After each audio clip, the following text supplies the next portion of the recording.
Joining us now, well, our good friend Curtis Ellis, Senior Policy Advisor for America First Policy's former campaign official for the Trump campaign and also was on the transition team. Curtis Ellis, you got to bail me out for this segment. Good to have you with us. Oh, you bet, man. Yeah, the Godzilla truth. Sounds like you were breathing too much fire there. You know how Godzilla shoots flames from his mouth? That's what you were doing, John. You got to be careful there.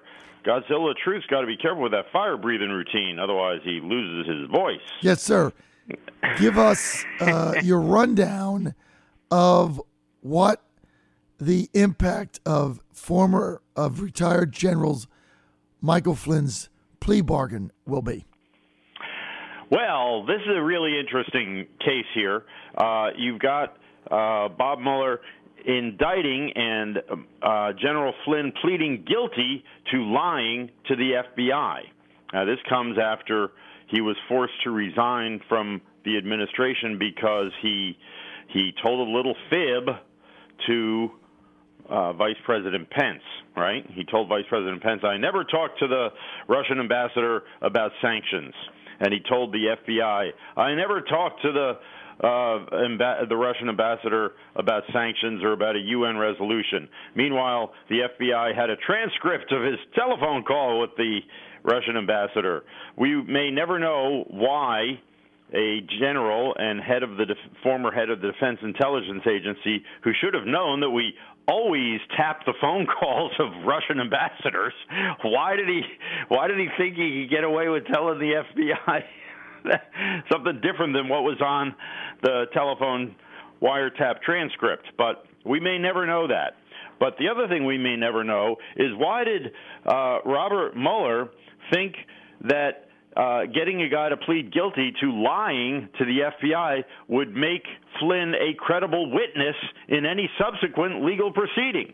You've got all the Democrats like that pencil neck geek named Adam Schiff and all the others running around saying, oh, my God, this is evidence, I tell you, that we have a huge collusion indictment coming up against President Trump, and Michael Flynn is going to testify to all the collusion that was going on. My gosh, there was collusion going on in this house everywhere. Anytime I turned around, I found a colluder.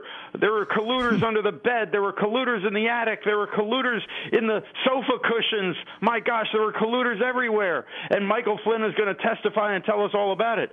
Yeah, well, it would take a defense attorney about 3 nanoseconds to destroy Michael Flynn, because here's a guy who pleaded guilty to lying. So it's like, well, when did you stop lying, Michael Flynn? When did you stop beating your wife? I mean, this guy's like, his credibility is shot. So what this tells us is that Bob Mueller has nothing. There is no case. He would have gotten Michael Flynn to plead guilty to a misdemeanor charge of colluding, so he could testify about felony colluding by other people. That's the way he would do it if he had a real case. He doesn't have a case. But he has accomplished his purpose. Bob Mueller has already accomplished his purpose. If he folded up his tent and went home right now, went back to his Pervo boarding school, because Bob Mueller is a graduate of St. Andrew's boarding school, prep school in New Hampshire, where all the teachers had sex with the students. Right. And he was there, and John Kerry was there. All the elitists, all the globalist elitists and swamp creatures who run Washington, they all went to St. Andrew's school up in New Hampshire. Well, if Bob Mueller just decided to go back and be a teacher at St. Andrew's, he would have already accomplished his purpose in the special prosecutor's office, which is discrediting Donald Trump, tying the Trump administration up in knots, and providing fodder for all of the I was going to say a bad word, providing fodder for all the fake news operations to continually discredit this administration. That's what this investigation is all about. It's not about finding criminal activity. They knew there was no criminal activity. They know there was no collusion. The FBI has been investigating this since July of last year. Comey said so. If there was anything, they would have found it. They've been wiretapping everything. We know that. They've been surveilling everybody. If there was any real collusion, they would know about it. They know there's none. The whole purpose of this thing, it's a dog and pony show. It's a sideshow. It's a freak show meant to discredit Donald Trump and his administration because he was elected on the promise to drain the swamp, and the swamp creatures don't want that to happen. So they're pulling out the quicksand and the vines and the water moccasins, and they're all out there attacking Donald Trump. And Robert Mueller is one of the greatest. I don't mean great in a wonderful sense. I mean great in one of the big-time swamp creatures of all time. So that's what's going on here, this whole thing. And Byron York has a great piece in the Washington Examiner this morning about the Logan Act, right? The whole thing, Logan Act, the Logan Act. And the Logan Act is this law from 1799, right, which is, 1799. So you're going back to like the Sedition Act. You're going back to the early days of the Republic when Thomas Jefferson and John Adams were at each other's throat, and Thomas Jefferson and George Washington were at each other's throat, and Thomas Jefferson and Alexander Hamilton were at each other's throats, when all of the revolutionary founding fathers were at each other's throat, because, by the way, contrary to what they teach you in grade school, these guys hated each other. They were political rivals. It was as vicious as it is today. And they were passing all these laws. The Sedition Act, if you criticized the president, you went to jail, right? I mean, that's the kind of atmosphere it was back then. It sounds familiar? Yes. So the Logan Act says private citizens cannot engage in trying to talk with foreign governments to influence policy. Well, the Democrats decided back in July of 2016 during the campaign that the Logan Act was going to be what they were going to get the Trump campaign on. And it became a constant drumbeat, the Logan Act, the Logan Act, the Logan Act, even though this law has never been used. By the way, it does not apply to transition officials. I heard you talking about that, John. I heard you croaking about that earlier, John.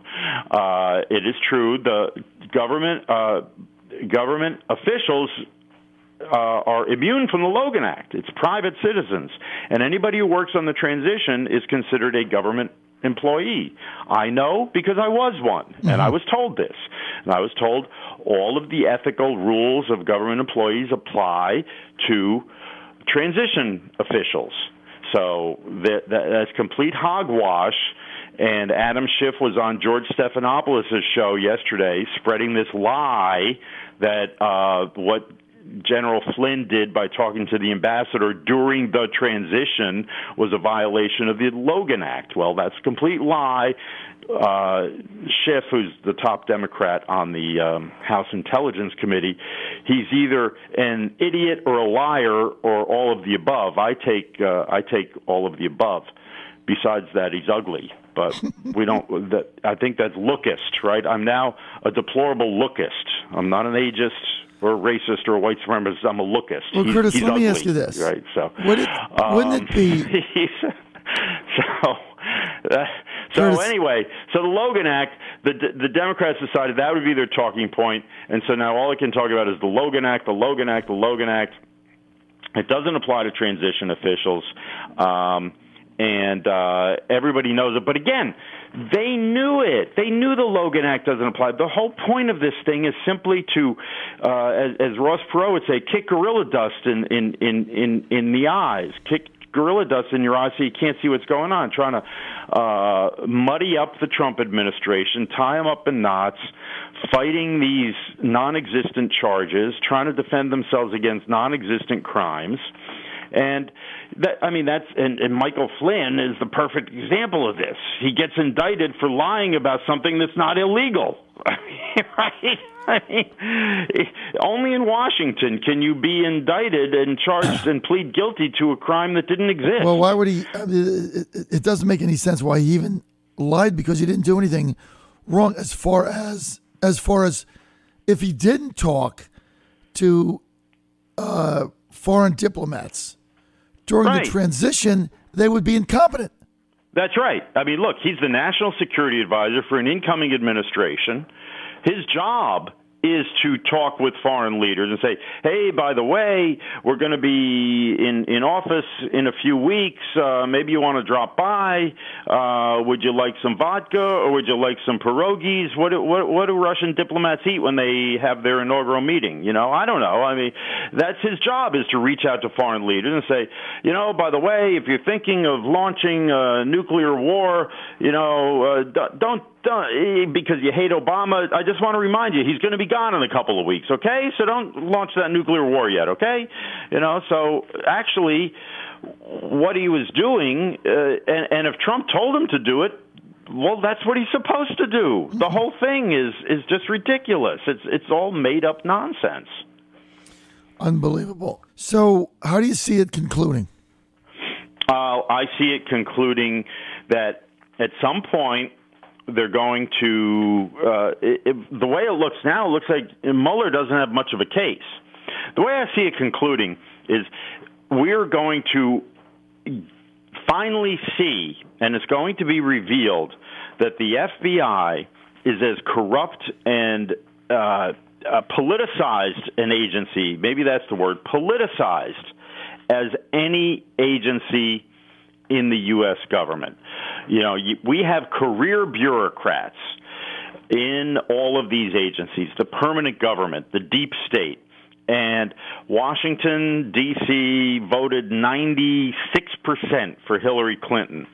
All of the people populating the permanent government, they're all Democrats. They're all liberals. They all believe in big government, and they should, because they work for big government. What do you think they would believe in? And so the FBI, we used to think, was immune. Those of us of a certain age remember Elliot Ness and the Untouchables. Yep. They create the Untouchables. They create the FBI because the local police were all corrupt and bought off by the mobsters, so they had to bring the feds in. And these guys were incorruptible. They were straight arrows. And Ephraim Zimbalist Jr. used to drive a Ford Fairlane and come and bust the bad guys and all that stuff. Those days are gone. These people are all, they're great FBI agents, don't get me wrong, that's not what I'm saying. But there are also people in there like McCabe. You see the guy, his wife ran for Democratic seat in Virginia. These people are human beings like everybody else, and they have prejudices and biases, and a lot of them are Democrats. And the career ladder climbers, maybe they're registered as Republicans and they're nominally this or that, but they want to get ahead in the bureaucracy. They want to climb the greasy pole of politics. And so what we're going to see is that the FBI is not immune to bias, not immune to being, what do I need to do to get ahead in my career? Well, suck up to the Clintons, suck up to the Democrats, suck up to this one or that one. And if the winds are blowing such that it says discredit Trump, well, that's, we'll get on board that train. Unbelievable. So, it's unfortunate because we like to think that the FBI are these, objective rule of law. We go where the facts lead us. It's not that simple anymore. What about this is, What about the prosecutor that joined Mueller's team that sent out all this negative text on Trump that they had to fire? Well, that's it. There's an example there. He was an FBI agent at one point, and he's sending out anti-Trump tweets, and his wife is I'm with Hillary Facebook fan, and We Miss Obama Facebook page fan. They're human beings. What do you think? At some point there is no rule or law that says you guys have to cut your opinions off. You can't have opinions. You don't have any political allegiances. don't register to vote, don't donate money to anybody. So yeah, we see this guy on the Mueller investigation. He's anti-Trump. He's tweeting out things like, Trump is a horrible human being, and I hate his guts.